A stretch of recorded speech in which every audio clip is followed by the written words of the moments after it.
2017 has been a difficult year for Japan. China has been increasingly aggressive in claiming the East China Sea. North Korea launched missiles all around their country. And now this.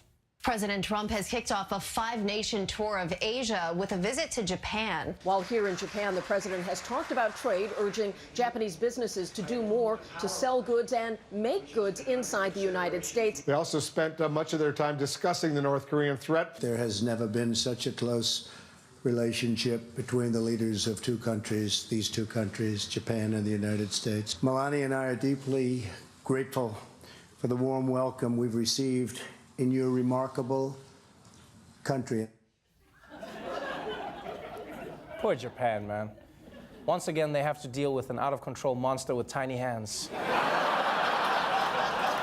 Now, the reason Japan needs Trump is because Japan needs America. For the last 70 years, Japan has relied on the US for military protection because something happened to Japan's military. I don't know. Anyway, President Trump got there this weekend, and judging from the itinerary, the Japanese have clearly been stalking Trump's Pinterest. The two leaders lunched on hamburgers, played 9 holes of golf, and fed koi fish at the Akasaka Palace. In a symbol of his tight relationship with Japanese Prime Minister Shinzo Abe, the two leaders met at a golf club. Signing hats made for the occasion, Donald and Shinzo make alliance even greater. Oh, that's so cute. Donald and Shinzo have commemorative hats?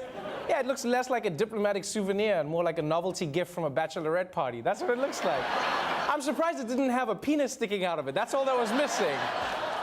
And by the way, how did they go from Make America Great Again to Donald and Shinzo make alliance even greater? Is this one of those awkward Japanese translation things that they always do?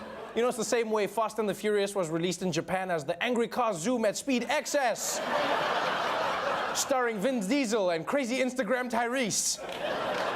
Now, of course, the President of the United States didn't fly all the way to Japan just to play golf and eat hamburgers, which, by the way, is what he already does in America all the time.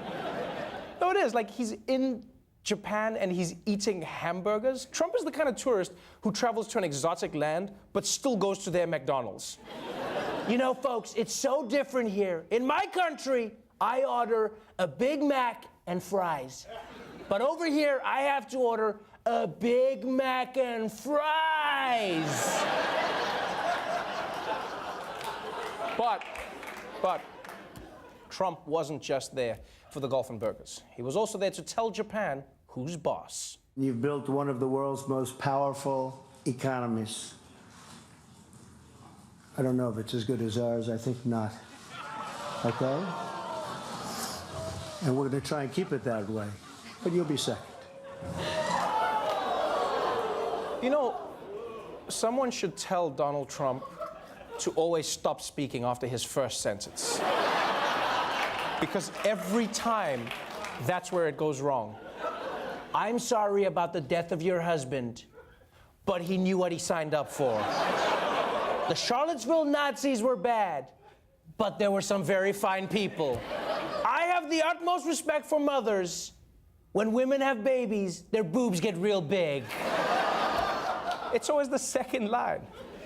And Japan's prime minister didn't even flinch when Trump basically dissed him into number 2. But I guess that's because this isn't the first time that Trump's mouth has brought great shame to his people.